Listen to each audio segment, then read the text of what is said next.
A new world order is emerging. The United States is inadvertently uniting all of its foes. The United States is demonstrating its military might, and it is doing this in China's backyard. Tensions are rising in one of the most hotly contested regions on the planet, the South China Sea. Hello guys, and welcome to my channel. In this video we are talking about next war America vs China to rule the world.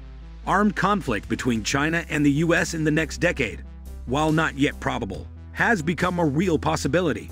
In part, this is because the balance of power between the two countries is changing rapidly.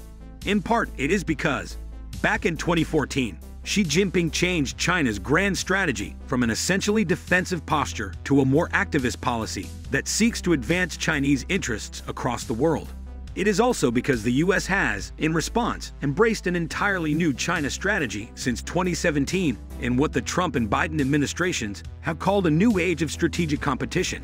These factors combined have put China and the US on a collision course in the decade ahead.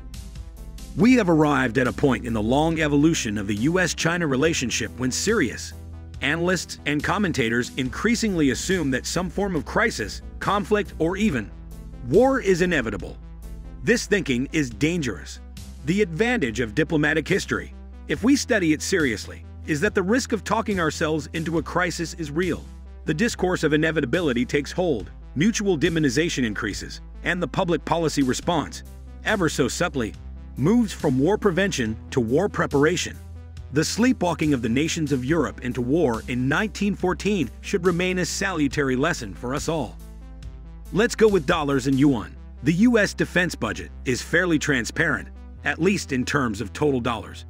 Defense spending was around $714 billion in the 2020 fiscal year, and is likely to increase to $733 billion in 2021.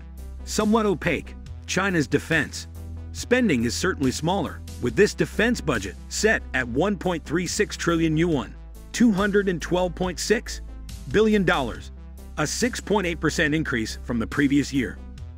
But China does not have the high personnel costs of an all-volunteer force, and their military activities are largely focused on East Asia, not the very expensive global footprint of the US military, and a significant level of their spending does not appear on the public books. Overall, in terms of resources, the US has an advantage, but it is not as overwhelming as it appears.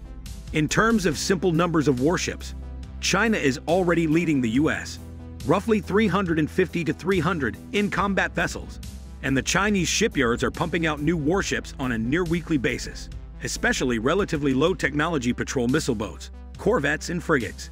Still, US ships are ton-for-ton larger, endowed with better offensive and defensive systems, and manned by far more experienced crews. Additionally, the US has a very sophisticated network of command and control capabilities to knit together its long-range aviation platforms, alongside surface warships and, of course, submarines.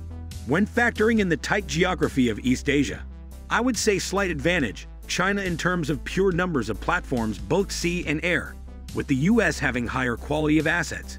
Geographically, China enjoys a great advantage in a potential conflict with the US in the South and East China Seas.